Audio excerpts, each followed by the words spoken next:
تو ہیلو دوستو، ایک پرانا سوال جو اکثر ایک پہلے کے طور پر پوچھا جاتا ہے کہ پہلے کون سی چیز آئی، پہلے انڈا آیا کہ مرغی آئی؟ اگر مرغی آئی ہے تو یہ سوال پیدا ہوتا ہے کہ پہلے مرغی کس انڈے سے نکلی ہوگی۔ اگر انڈا پہلے آیا تو یہ سوال پیدا ہوتا ہے انڈا کس مرغی نے دیا ہوگا۔ تو شاید انڈوں کے بارے میں آپ کو یہ بھی پتہ نہیں ہوگا انڈے ویجیٹیبل ہیں کہ نان ویجیٹیبل ہیں۔ تو ان انڈوں کا فنڈا میں آپ کو بتاتا ہوں کہ تقریباً 150 ملین سال پہلے جب زمین پر ڈائناسور کا راج ہوتا تھا تو چھوٹے ڈائناسور، بڑے ڈائناسور اور ڈائناسور جو بھاگتے تھے، ڈائناسور جو چلتے تھے اور جو اڑتے تھے، ان کو دن بدلتے ساتھ ساتھ وہ پرندوں میں تبدیل ہونے لگے اور ان کی ایوولیشن سے پرندے تیار ہونے لگے۔ اس سے پہلے کے پرندے اسی وقت کے ارد گرد تیار ہوئے، اور جیسے کہ میں نے آپ کو پچھلی ویڈیو میں بتایا ہے کہ ایوولیشن ایک لکیر کی سمت ہے۔ ایوولیشن کی ایک لکیر سمت میں نہیں ہوتی بلکہ یہ مختلف سمتوں میں ہوتی ہے اور یہ جہاں بھی رکھیں فٹ بیٹھتی ہے۔ جیسا کہ ہم جانتے ہیں کہ خوفناک ڈائناسور ٹی آر ایکس، لہٰذا کچھ ڈائناسوروں میں تیار ہوئے اور کچھ ڈائناسور چھوٹے ہو کر پرندوں کی شکل اختیار کر گئے۔ یہی وجہ کہا جاتا ہے کہ ٹی آر ایکس آج کل عام مرغیوں اور ڈائناسور مشترک ایجادات تھا کے قریب ڈائناسور زندہ رشتہ دار ٹی آر ایکس در حقیقت موجودہ دور کی مرغی اور شتل مرغ ہیں۔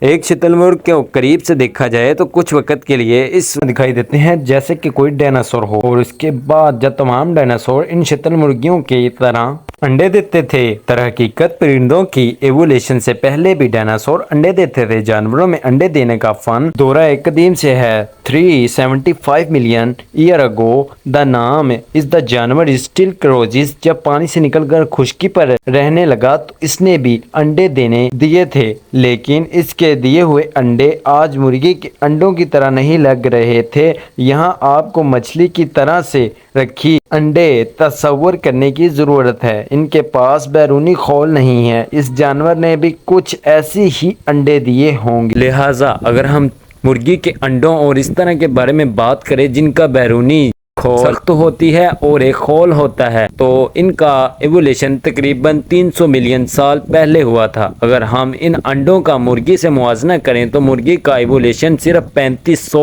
سال پہلے ہوا تھا۔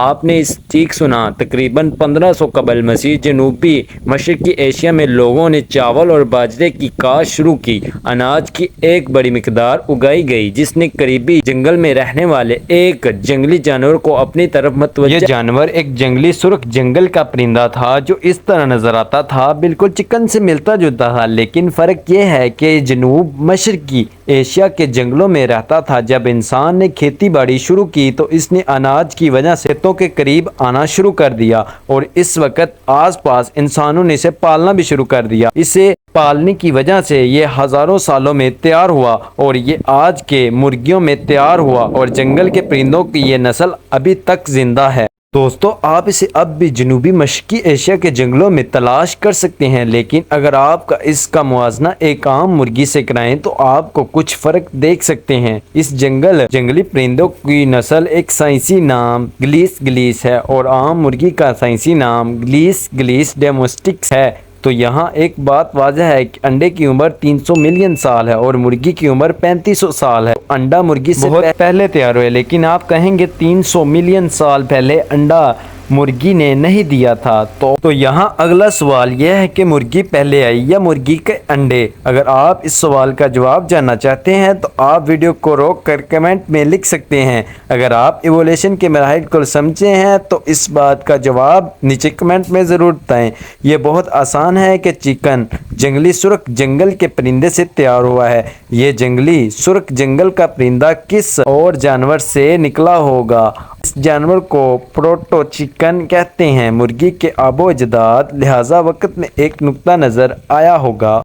جب دو پروٹو مرغیوں کا ملاپ ہوا ہوگا تو تولید کے دوران جینیاتی تغیرات ضرور ہوئے ہوں گے۔ اس وجہ سے ایک انڈا پیدا ہوا جس سے پہلا حقیقی سرخ جنگل پرندہ پیدا ہوا، اور اس طرح پہلے مرغی بھی پیدا ہو گئی۔ دو پروٹو مرغیوں کے ڈی این اے کے امتزاج سے پہلا حقیقی چکن ڈی این اے بنایا، اور یہ ایوولیشن کا عمل صرف تولید کے دوران ہوتا ہے۔ اس کے بعد ہی سچی زیادہ انڈے دیتی ہے اور زیادہ مرغیوں کو جنم دیتی ہے۔ تو اس سوال کا جواب بہت واضح ہے، انڈا پہلے آیا۔ تو دوستو، اور یہ انڈا کسی مرغی نے نہیں دیا تھا، لیکن یہ مرغی کی ایک آب و اجداد نے دیا تھا۔